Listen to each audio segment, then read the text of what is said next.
अस्सलाम वालेकुम वरहमतुल्लाहि वबरकातुहू। Welcome to the channel mathematics videos.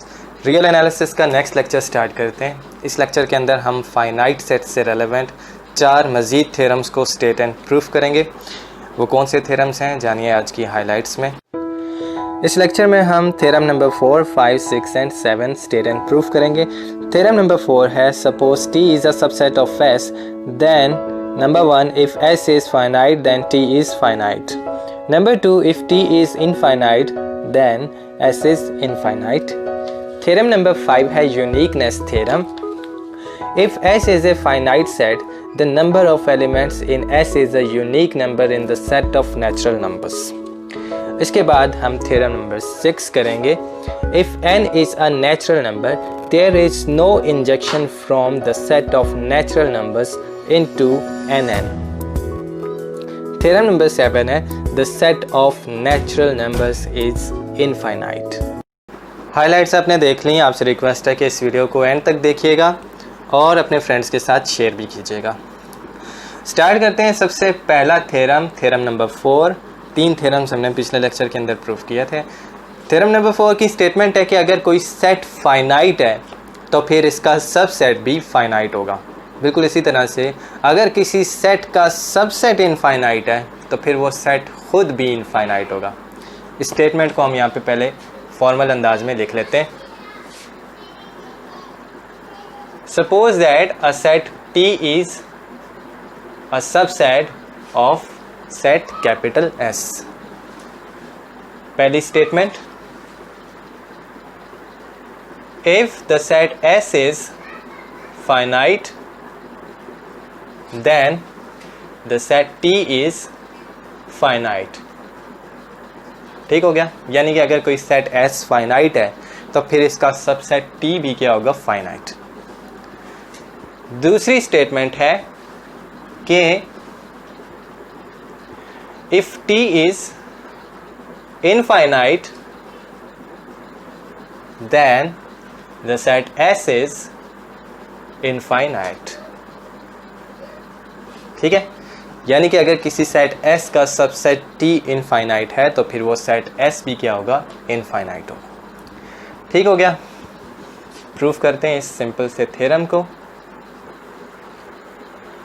सबसे पहली स्टेटमेंट को प्रूफ करने के लिए हम मैथमेटिकल इंडक्शन का इस्तेमाल करेंगे, जो कि आपने पहले से सीख रखी है। फिर भी अगर आप चाहें तो रॉबर्ट जी बार्टल का 3rd या 4th एडिशन जो हम फॉलो कर रहे हैं, इसके सेक्शन 1.2 से मैथमेटिकल इंडक्शन को आप रिकॉल कर सकते हैं। सबसे पहले हम सपोज करेंगे कि सेट T एम्प्टी सेट है। तो इस केस में T ऑटोमेटिकली फाइनाइट हो जाएगा, यानी कि थ्योरम प्रूफ हो जाएगा। पार्ट 1 इसका प्रूफ हो जाएगा, क्योंकि हमें पता है कि एम्प्टी सेट फाइनाइट सेट होता है। तो यानी कि T equal to 5 trivial case है। तो जब आप प्रूफ स्टार्ट करेंगे तो आप लिखेंगे T equal to 5 is a trivial case, therefore we have to suppose that T is not equal to 5। ठीक हो गया। अब आपने मैथमेटिकल इंडक्शन यूज़ करनी है। किस चीज़ पे अप्लाई करनी है?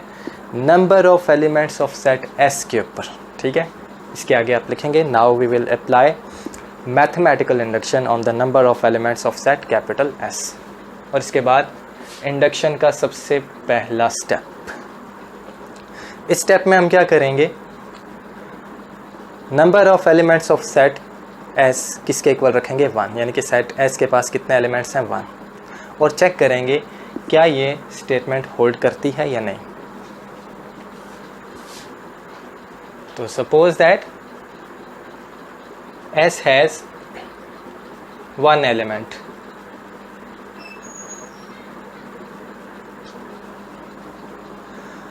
अब एक चीज़ नोट करें, इसका अगर आप कोई सा भी सबसेट लें तो उसके पास कितने एलिमेंट्स होंगे? 2 पॉसिबिलिटीज़ हैं। या तो उसके पास कोई एलिमेंट ना हो, यानी कि एम्प्टी सेट हो, या उसके पास सिर्फ एक एलिमेंट हो। एक से ज़्यादा नहीं हो सकते, क्योंकि S के पास एक एलिमेंट है। ठीक हो गया। अगर इसके पास एक एलिमेंट हो जाता तो उसका मतलब है कि वो सबसेट इस सेट S के साथ कोइंसाइड कर जाएगा, इसके इक्वल हो जाएगा। ठीक है। तो इसके आगे हम लिखेंगे then either the subset T is equal to 5 और the set T is equal to S. T equal to 5 वाला केस हमें पता है कि ये ट्रिवियल है, तो इसका मतलब हुआ कि टी जो है वो फाइनाइट हो गया। ठीक है, यानी कि ये वाली स्टेटमेंट इस केस में होल्ड करेगी। ठीक हो गया। इसी तरह से अगर टी एस के इक्वल है तो हमें पता है कि एस फाइनाइट है क्योंकि इसके पास एक एलिमेंट है, तो इसका मतलब हुआ कि टी भी फाइनाइट हो गया, तो इसका मतलब है कि ये वाली स्टेटमेंट होल्ड कर जाएगी। तो ये सारी स्टेटमेंट 1 जो है वो होल्ड करी। इसका मतलब है कि जो पार्ट ए है इस इंडक्शन का सबसे पहला स्टेप वो फुलफिल हो गया। ठीक हो गया। अब इसके बाद हम सेकेंड स्टेप पे आएंगे। सेकेंड स्टेप में हमने क्या करना है, इस स्टेप को हम इंडक्शन का हाइपोथेसिस कहते हैं। इसमें हम सपोज करेंगे कि number of elements of set S जो है वो किसके इक्वल है, के, और साथ में ये भी सपोज करेंगे कि ये वाली स्टेटमेंट जो है वो ट्रू है। ठीक है, यानी कि हम ये सपोज करेंगे कि एस के पास के एलिमेंट्स हैं और इसका सबसेट टी जो है वो फाइनाइट है। ठीक हो गया। तो सपोज एस हैज़ के elements and subset T of S is finite.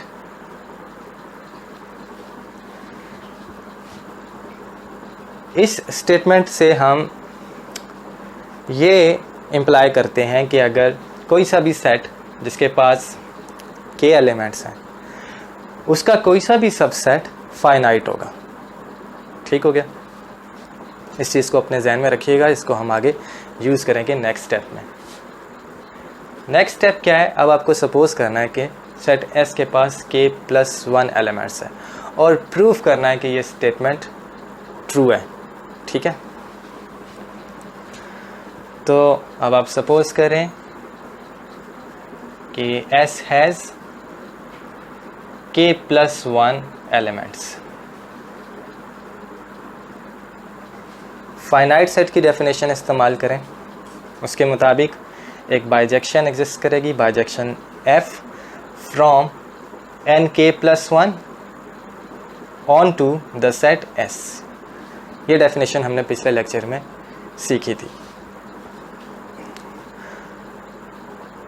अब आप सपोज करेंगे कि ये जो element f of k plus 1 है ये सेट T से बिलोंग कर रहा है। ठीक हो गया। T जो है वो इस सेट S का सबसेट है और ये वाला जो एलिमेंट है f ऑफ k प्लस 1 ये इस सेट S से बिलोंग कर रहा है।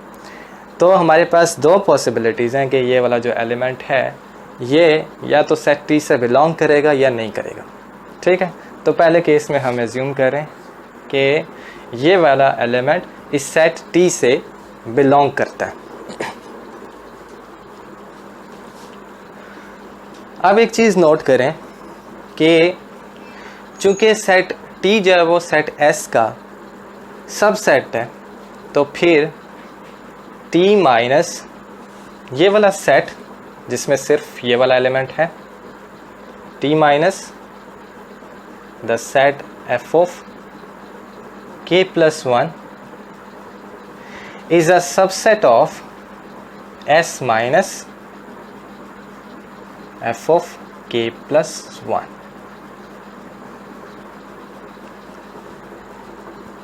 ठीक हो गया। ये तो चीज़ आपको पता है कि अगर कोई सेट A जो है वो सेट B का सबसेट है और एक सेट C जो इन दोनों का सबसेट है उसके लिए A माइनस C जो है वो सबसेट होगा B माइनस C का। ठीक है, ये बेसिक सा सेट थ्योरी का रिजल्ट है, इसको हमने यहाँ पर यूज़ किया। ठीक हो गया। अब एक चीज़ नोट करें, इस सेट के पास कितने एलिमेंट्स हैं। बीच में लाइट चली गई थी, सॉरी फॉर दैट। तो मैं आपको बता रहा था कि ये वाला सेट इस सेट का सबसेट है। अब एक चीज़ नोट करें कि इस सेट के पास कितने एलिमेंट्स हैं, के एलिमेंट्स। कैसे, इस सेट S के पास कितने एलिमेंट्स हैं, k प्लस 1। इस वाले सेट के पास कितने एलिमेंट्स हैं, सिर्फ एक एलिमेंट है। ठीक है, तो थ्योरम 2 जो हमने पिछले लेक्चर में स्टेट एंड प्रूफ किया था उसकी स्टेटमेंट के मुताबिक इस सेट के पास कितने एलिमेंट्स हैं, k+1 -1 यानी कि k। ठीक है, ये तो आपको पता है ना कि अगर किसी सेट के पास 4 एलिमेंट्स हैं, उसमें से एक एलिमेंट आप निकाल दें तो कितने एलिमेंट रह जाएंगे, 3 एलिमेंट। इसी तरह से अगर किसी सेट के पास k+1 एलिमेंट्स हैं, उसमें से एक एलिमेंट उसका निकाल दें तो कितने एलिमेंट्स रह जाएंगे पीछे, k+1 -1 यानी कि k। ठीक हो गया। तो इस सेट के पास k एलिमेंट्स हैं। ये वाला हाइपोथेसिस क्या कहता है, कोई सा भी सेट जिसके पास k एलिमेंट्स हैं उसका सब सेट जो है वो क्या होगा, फाइनाइट। तो अब ये वाला सेट चूँकि इस सेट का सब सेट है जिसके k एलिमेंट्स हैं, तो फिर इस हाइपोथेसिस के मुताबिक ये वाला सेट फाइनाइट है। ठीक है, तो इस चीज़ के आगे आप लिखेंगे the set this one has k elements, therefore from the hypothesis of induction, that is the step B, we infer that this set is finite। ठीक हो गया। तो ये चीज़ लिखने के बाद अब आगे आप नोट करें कि अगर आप इस सेट के अंदर t minus f of k+1 इस सेट का यूनियन अगर ले लिया जाए इस एलिमेंट के साथ,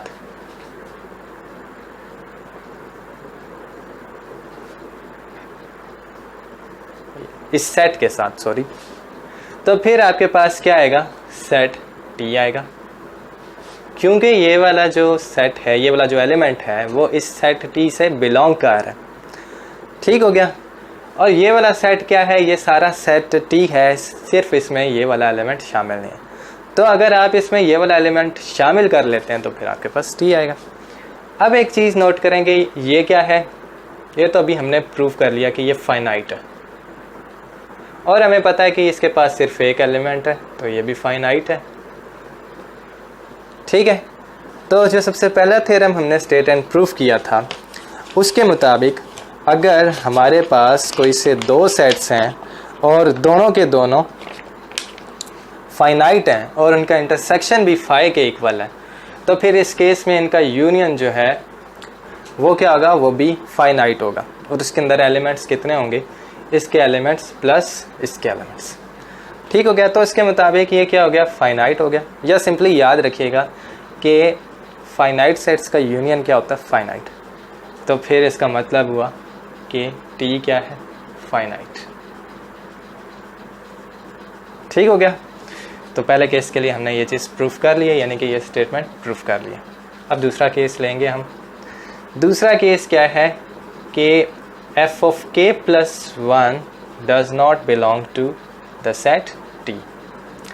ठीक हो गया। अब एक चीज़ आप नोट करें कि इस वाले सेट में ये वाला एलिमेंट f of k+1 शामिल नहीं है। यहाँ पर हमारे सेट t में भी यही एलिमेंट शामिल नहीं है। ठीक है, और हमें पता है कि सेट t जो है वो इस सेट कैपिटल S का सबसेट है। तो फिर हम सपोज कर सकते हैं कि इस वाले केस में सेट t जो है इस सेट का सबसेट है। ठीक हो गया। Set t is a subset of S minus f of k+1। अब दोबारा से आप हाइपोथेसिस B का इस्तेमाल करें। इस सेट के पास हमें पता है कि k एलिमेंट्स हैं। हाइपोथेसिस के मुताबिक इस सेट का कोई भी सबसेट क्या होगा, फाइनाइट होगा। ठीक है, तो इसका मतलब है कि अकॉर्डिंग टू दिस हाइपोथेसिस, इसको आप इंग्लिश में लिख लीजिएगा, t इज़ फाइनाइट। ठीक हो गया। तो इन दोनों केसेस के लिए हमने इंडक्शन के सारे स्टेप्स जो वो प्रूफ कर लिए। ठीक है, तो इसका मतलब है कि ये वाली जो स्टेटमेंट 1 है ये होल्ड करती है और ये ट्रू है, यानी कि पार्ट 1 हमने प्रूफ कर लिया। अब हम पार्ट 2 को प्रूफ करेंगे। पार्ट 2 तो आप डायरेक्टली प्रूफ कर सकते हैं क्योंकि ये इस पार्ट 1 का कॉन्ट्रा पॉजिटिव आर्ग्यूमेंट है। ठीक है, वो क्या होता है मैं आपको बता दूंगा। तो पार्ट 2 के लिए आपने लिखना है कि part 2 is the Contra positive argument of the part 1, therefore it is true. ठीक है, जब हम थ्योरम्स को प्रूफ करते हैं तो एक तरीक़ाकार ये होता है, अगर आपने ये प्रूफ करना है कि स्टेटमेंट 1 इम्प्लाइज स्टेटमेंट 2, तो आप इस चीज़ को एक दूसरे तरीके से भी प्रूफ कर सकते हैं। इसका मतलब है कि अगर स्टेटमेंट 1 ट्रू है तो फिर स्टेटमेंट 2 भी ट्रू होगी। दूसरा मेथड क्या है इसी चीज़ को प्रूफ करने का, वो ये है कि अगर स्टेटमेंट 2 फॉल्स है तो फिर स्टेटमेंट 1 भी फॉल्स होगी। अगर ऐसा होता है तो इसका मतलब है कि 1 इम्प्लाइज 2। ठीक है, अब यहाँ पर देखें, हमें पता है कि इसको आप 1 माने, ठीक है, S is finite, S is finite, इसको आप बना लें 1, ठीक है। और 2 क्या है, T इज़ फाइनाइट। अब हमने प्रूफ कर लिया कि अगर 1 ट्रू हो तो फिर 2 भी ट्रू होगी। ठीक हो गया। अब इसका मतलब ये भी है कि अगर 2 ट्रू ना हो, इसके मुताबिक 2 अगर ट्रू ना हो तो फिर 1 भी ट्रू नहीं होगी। यानी कि 2 ट्रू ना होने का मतलब है कि T इनफाइनाइट हो, फाइनाइट ना हो। ठीक है, यानी कि अगर T इनफाइनाइट हो तो फिर S भी क्या होगा, इनफाइनाइट। ठीक है, अगर T फाइनाइट नहीं है तो फिर S भी क्या होगा, फाइनाइट नहीं होगा। यानी कि T इनफाइनाइट है तो फिर S भी क्या होगा, इनफाइनाइट। तो इसको हम कहते हैं कॉन्ट्रापोजिटिव आर्गुमेंट। ठीक हो गया, सिंपल सी। अगर आपको मैं इसकी एक देसी सी एग्जांपल दूं तो आप कह सकते हैं कि नॉर्मल कंडीशंस में आप गाड़ी उस वक्त चला सकते हैं जब आपको ड्राइविंग आती हो। ठीक है, इसी चीज़ को आप दूसरी तरीके से ऐसे भी कह सकते हैं कि नॉर्मल कंडीशंस में अगर आपको ड्राइविंग नहीं आती तो फिर आप गाड़ी भी ड्राइव नहीं कर सकते। ठीक हो गया, तो ये दोनों एक ही चीज़ है। बहरहाल हमने इसके साथ ही दूसरा पार्ट भी प्रूफ कर लिया। इसमें जस्ट आपने ये लिखना है कि part 2 is the contrapositive argument of the part 1। बस इतना ही कहना काफ़ी, और बाटल की बुक में भी इतना सा हुआ है। तो इसके साथ ही थ्योरम नंबर 1 प्रूफ हो जाता है। अब हम साथ में दूसरे थ्योरम्स भी प्रूफ करेंगे। अगले थ्योरम्स को प्रूफ करने के लिए हमें पिजन होल प्रिंसिपल का इस्तेमाल करना पड़ेगा। ये प्रिंसिपल क्या कहता है, इसकी स्टेटमेंट मैं आपको बता देता हूँ। सपोज़ करें कि हमारे पास 2 नेचुरल नंबर्स हैं, एक m और दूसरा n, और इसमें m जो है वो ग्रेटर देन n है। तो फिर इस प्रिंसिपल के मुताबिक there exist no injection from nm into the set nn। ठीक है, अब मैं आपको इस स्टेटमेंट को एक्सप्लेन कर देता हूँ सिंपल लिंग्विस्टिक में। आसानी के लिए हम m की जगह 4 ले लेते हैं, n की जगह 3 ले लेते हैं। ठीक है, तो ये सेट्स क्या क्या बन जाएंगे, n4 n3, ये n4 हो गया, और ये वाला सेट n3। ठीक है, इस सेट में कौन कौन से एलिमेंट्स हैं, फर्स्ट 4 नेचुरल नंबर्स 1 2 3 4, और इसमें 1 2 3। अब आप 1 to 1 करस्पॉन्डेंस बनाएं फ्रॉम n4 into n3, यानी कि एक इंजेक्शन बनाने की कोशिश करें। और याद रहे कि ये जो हम फंक्शन अब कंसीडर करेंगे, इसकी डोमेन क्या है, n4 बन रही है। इसके सारे के सारे एलिमेंट्स जो हैं वो मैप होने चाहिए ऑन दिस सेट। ठीक हो गया, 1 को आपने 1 के साथ करस्पॉन्ड कर लिया, 2 को 2 के साथ करस्पॉन्ड कर लिया, 3 को 3 के साथ करस्पॉन्ड कर लिया। अभी तक तो ये 1 to 1 करस्पॉन्डेंस बन रही है, लेकिन इस 4 को किसके साथ करस्पॉन्ड करें। मैंने आपको कहा था कि डोमेन का हर एक एलिमेंट जो है वो मैप हो जाना चाहिए ऑन टू दिस सेट। ठीक हो गया, तो 4 को भी हमने अब मैप कराना है। सपोज़ करें इसको भी मैं 3 के ऊपर मैप कर देता हूँ। क्या ये अब इंजेक्शन रहेगी, यानी कि क्या ये 1 to 1 है, नहीं, क्योंकि डोमेन के 2 एलिमेंट्स ऐसे आ गए हैं जो रेंज के किसी एक एलिमेंट के ऊपर मैप हो रहे हैं। ठीक हो गया, तो इसलिए ये इंजेक्शन नहीं रही। ठीक है, और यही स्टेटमेंट है इस प्रिंसिपल की, और इसको पिजन होल प्रिंसिपल कहा क्यों जाता है।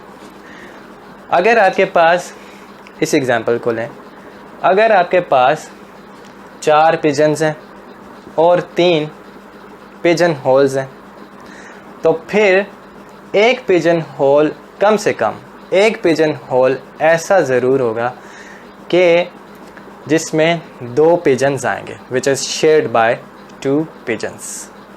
ठीक है, और इसी वजह से इसको हम पिजन होल प्रिंसिपल भी कहते हैं। क्लियर हो गया? उम्मीद करता हूँ कि आपको इसकी स्टेटमेंट समझ आ गई। अब हम अपने थ्योरम्स को स्टेट एंड प्रूफ करते हैं। सबसे पहला थ्योरम, थ्योरम नंबर 5, इसको हम यूनिकनेस थ्योरम भी कहेंगे। इस थ्योरम की स्टेटमेंट है कि अगर हमारे पास S कोई फाइनाइट सेट है तो एक नंबर जो उसके नंबर ऑफ एलिमेंट्स को रिप्रेजेंट कर रहा है वो नंबर यूनिक होगा। ठीक है, और वो सेट ऑफ नेचुरल नंबर्स से बिलोंग करेगा। ठीक हो गया? तो ये इसकी स्टेटमेंट है, इसको हम यहाँ पर लिख लेते हैं। If a set S is finite then the number of elements in the set S is a unique number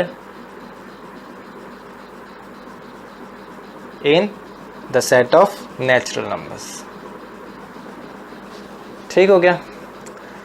इसका प्रूफ करते हैं। इसका प्रूफ काफ़ी सिंपल है, जस्ट आपको पिछला लेक्चर अच्छी तरह से आना चाहिए और ये पिजन होल प्रिंसिपल। कॉन्ट्रैरिली हम सपोज करेंगे कि इस सेट के नंबर ऑफ एलिमेंट्स यूनिक नहीं है, यानी कि इसके पास 2 डिफरेंट नंबर ऑफ एलिमेंट्स हैं, एक m और एक n। ठीक है, तो कॉन्ट्रैरिली सपोज दैट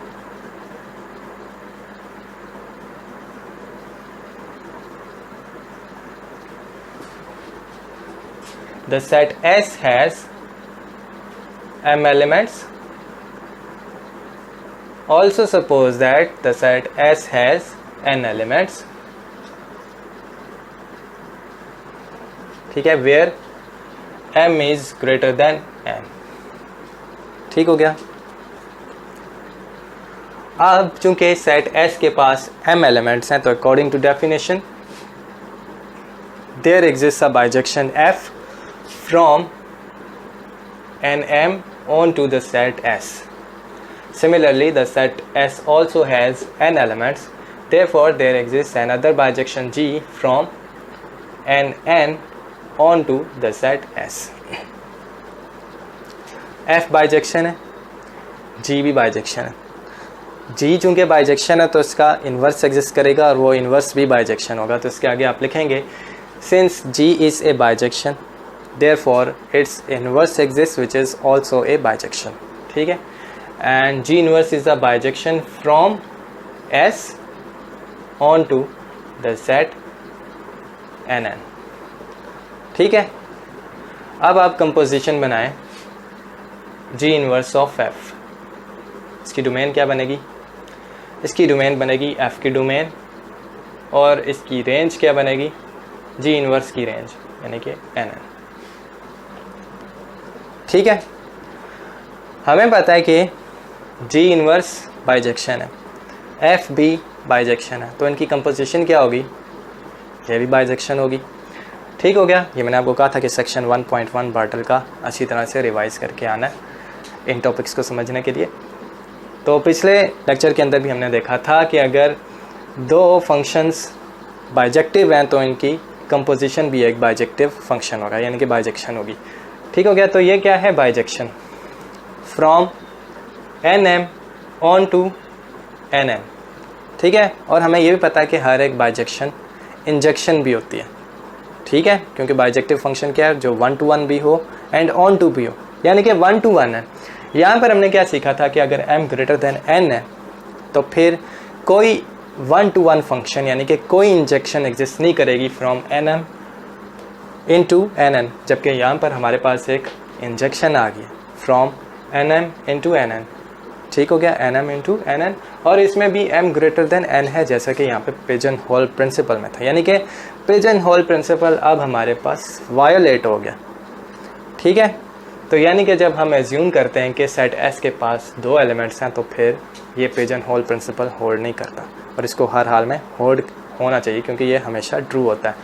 ठीक है, तो इसका मतलब है कि हमारी सपोजिशन रॉन्ग है, तो इसका मतलब है कि थ्योरम की असर्शन या स्टेटमेंट ट्रू है, यानी कि set S has finite number of elements. ठीक हो गया। अच्छा, इधर हमने m ग्रेटर देन n किया था, अगर हम n ग्रेटर देन m लेकर, ये केस 1 था, केस 2 अब ले लें। इसमें if n is greater than m, तो फिर अब आप इन्वर्स किसका लेंगे, f इन्वर्स। ठीक है, और अब आप कौन सी मैपिंग लेंगे, कंपोजिशन कौन सी लेंगे, f इन्वर्स ऑफ g। ठीक है, it is from nn onto the set nm। अब दोबारा से हमारे पास एक बाइजेक्शन आ गई, from nn into onto nm, और ये इंजेक्शन भी बन रही है, यानी कि दोबारा से पिजन होल प्रिंसिपल यहाँ पर वायलेट हो रहा है। ठीक है, तो इसका मतलब है कि ना ही m ग्रेटर देन n है और ना ही n जो है वो ग्रेटर देन m है। तो ट्राइकोटमी लॉ लगाएं, तो इसके मुताबिक m किसके इक्वल हो जाएगा, n के इक्वल हो जाएगा। ठीक है, तो इसका मतलब है कि इसके नंबर ऑफ़ एलिमेंट्स जो हैं सेट S के वो क्या हैं, यूनिक हैं, 2 डिफरेंट नहीं हो सकते। 2 डिफरेंट हो तो क्या होंगे, ऑटोमेटिकली एंड में इक्वल हो जाएंगे। क्लियर हो गया, तो इसके साथ ये थ्योरम प्रूफ हो जाता है। अब इसके बाद हमने theorem number 6 state and proof करना है। थ्योरम नंबर 6, यह भी बहुत सिंपल सा थ्योरम है।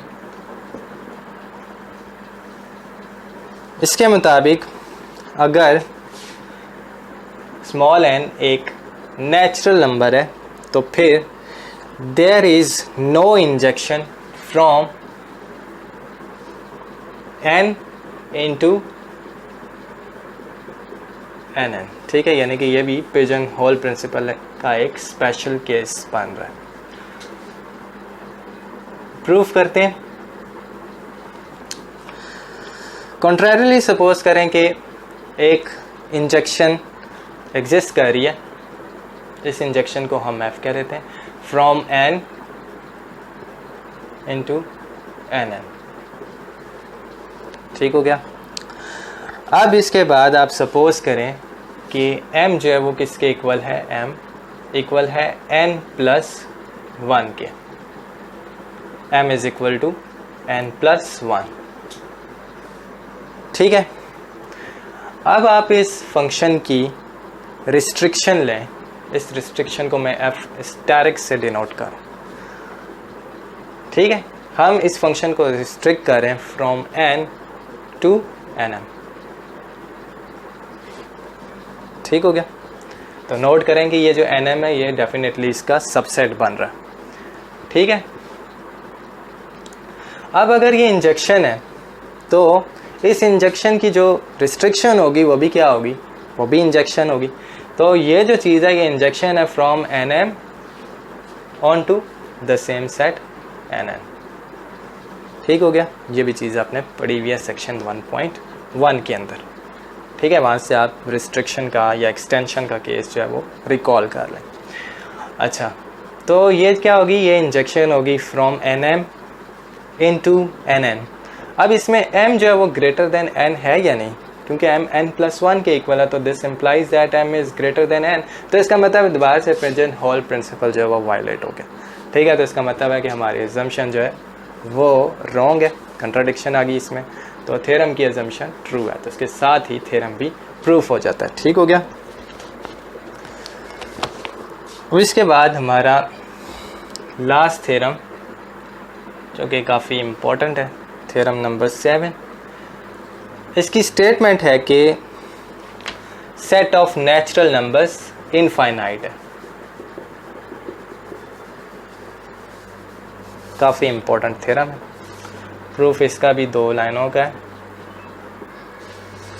कॉन्ट्रेरियली सपोज करें इसमें भी कि set of natural numbers finite है, तो फिर इसके पास डेफिनेट नंबर ऑफ एलिमेंट्स होंगे और वो जो नंबर ऑफ एलिमेंट है वो number set of natural number से बिलोंग करेगा। ठीक है, तो contrarily suppose n is finite. ठीक है, एंड n हैज़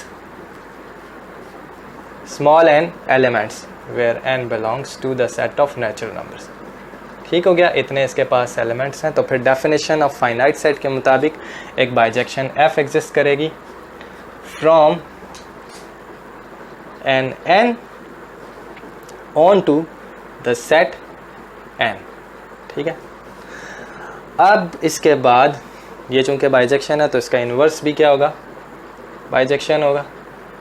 ठीक हो गया, from n onto the set nn। लेकिन अभी हमने पिछले थ्योरम में प्रूव किया कि there is no injection from n into nn। यहाँ पर हमारे पास क्या गया है, इनवर्स बाइजेक्शन है फ्रॉम n इनटू nn, तो इसका मतलब ये इंजेक्शन भी है फ्रॉम n इनटू nn। अभी हमने देखा कि ऐसी कोई इंजेक्शन एग्जिस्ट नहीं करती, तो इसका मतलब है कि ये इस वाले थ्योरम को वायलेट कर रहा है। ठीक हो गया, तो इसका मतलब है हमारा हाइपोथेसिस या हमारी अजम्पशन जो है वो रॉन्ग है, इसलिए स्टेटमेंट ऑफ थ्योरम जो है वो ट्रू है और इसके साथ ही थ्योरम भी प्रूफ हो जाता है। बहुत आसान सा थ्योरम था, इसके साथ ही हमारा आज का लेक्चर भी कवर हो जाता है।